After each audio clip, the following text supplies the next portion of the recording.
Well, the unthinkable has happened.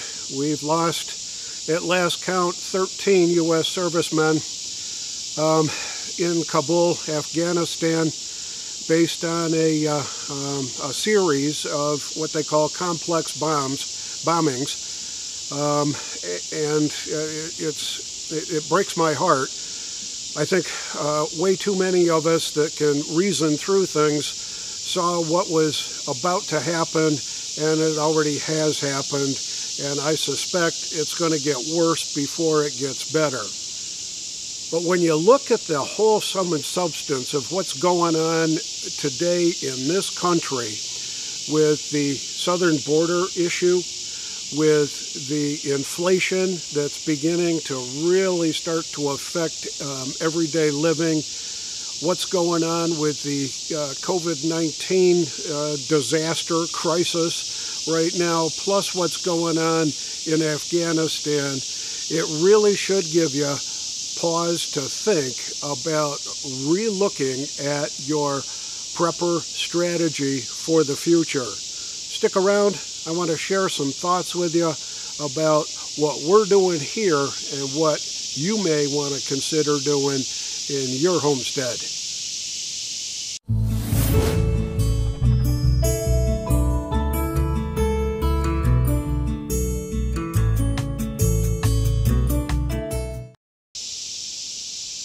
All those issues I mentioned in the intro all seem to revolve around one particular thing, and that's the Biden administration.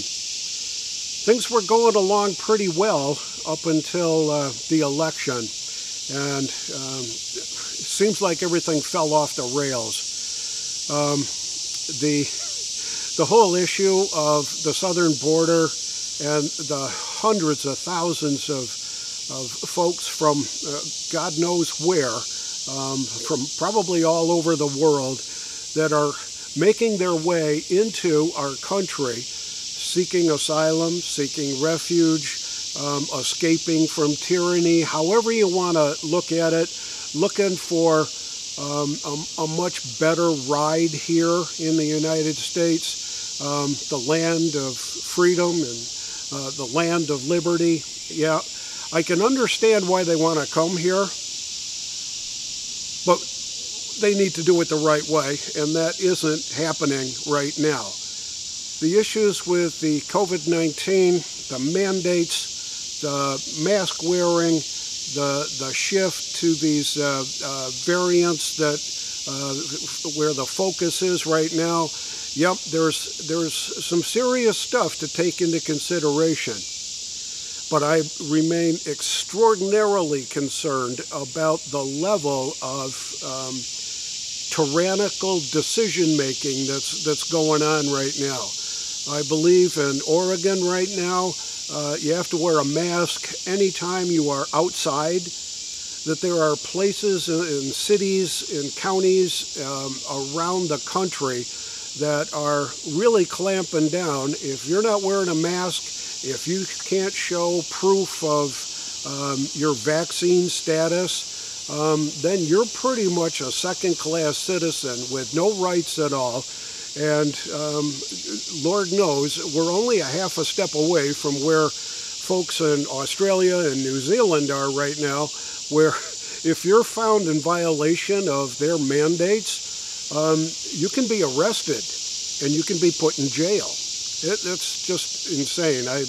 My heart goes out to all the freedom-loving people in Oceania, in Australia and New Zealand that used to live in a free country, whose men fought alongside us, shoulder to shoulder, to fight the tyrannicals in World War II. And now their freedoms and liberties have been basically stripped away from them for no other particular reason. So that's the COVID thing. The inflation stuff,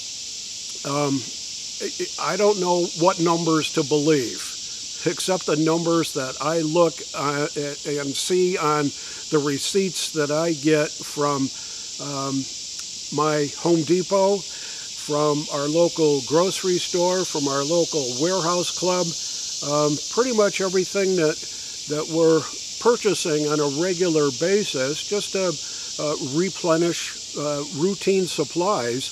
The price is going up. We used to buy 3 pounds of 3 pounds of bacon for around $9.50 to $9.99. Now it's $12 and $13. That's a big jump. Supply issues. I can remember a year and a half ago where we were having supply issues. You couldn't find toilet paper, you couldn't find bottled water, you couldn't find a lot of the paper products that we consider convenience kind of things, but they become part of the routine staples that we do stock up on. Paper towels, toilet paper, all that kind of stuff. They're starting to get thin on the shelves out there. Yeah, there was a push. We were doing okay for the last 3 or 4 months, but I'm starting to see gaps in the grocery store shelves and gaps in the shelving at the warehouse clubs now because there's a supply shortage all of a sudden. There's not enough truck drivers anymore. And I don't know why that is. It could very well be that when they got laid off and ended up getting paid more for not working than working, that they really didn't have any incentive to go back to work. But there's a trucker shortage. There's material shortages. There are issues relating to the commodities that we consume, that we use on a daily basis, that I think we're going to find in very short supply. There's a couple of YouTube channels out there that you really should go take a look at. Alaska Prepper and Ice Age Farmer. Both have wonderful, in-depth, knowledgeable videos on the supply shortages and issues that they're seeing in their neck of the woods. It's upon us right now. And when you roll all these things up together, you take the border crisis, you take the COVID crisis, you take what's going on in Afghanistan, you look at what's going on in the economy with inflation. I'm truly surprised that it's not worse today than it ever has been. But right now it's not. So we do have a chance as preppers. And thankfully we did put our garden in this year, concentrated most on tomatoes, green beans, some of the things that we normally consume. And we've put up quite a lot of tomatoes in the form of tomato sauce, raw tomato, regular tomatoes that are canned, spaghetti sauce that we've made with a little bit of meat in it and some seasonings, stuff like that. We've done some salsa. So we've probably got a good couple dozen jars put up from our garden, and we've just got a little tiny backyard garden here in the suburbs, and it really does help to can that stuff up so that we've got it in reserve, because it keeps for a long, long time. The other thing that we're doing is picking up extra cases of vegetables, the vegetables that we normally consume, like green beans and corn and carrots and stuff like that. And we're just picking up a few extra cans of those. Our warehouse clubs are usually pretty good with that kind of stuff, because you can buy a case lot of it that's fairly reasonably priced. So that's some of the things that we're doing. We're investing in a lot of the freeze-dried foods that you can get from lots of different places, Mountain House, the emergency preparedness website, places like that where you can get freeze-dried kind of stuff. You can get number 10 cans of wheat berries. You can get all kinds of freeze-dried meats and vegetables and all kinds of great stuff that you can stock up on. The prices are a little bit more than they were in the past, but they're not going to come down any. In fact, I suspect that they're going to go way up and that the supplies are going to be extraordinarily limited. So what we're doing here is stocking up on those things that we knew stores ran out of back last March, April, and May. Things like the paper products, toilet paper, paper towels, Kleenexes, paper plates even, that kind of stuff. And we're just picking up an extra here and there so that we've got some backup. The freeze-dried foods, I think we've got plenty to keep us going for quite a long time should everything shut down. But that's coming next, is shutdowns again.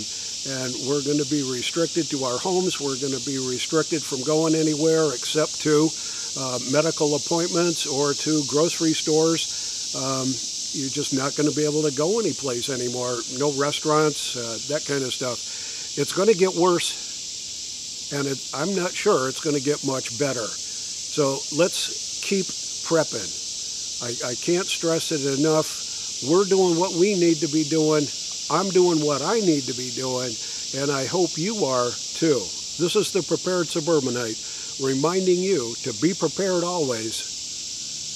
And I'll see you all in the next video.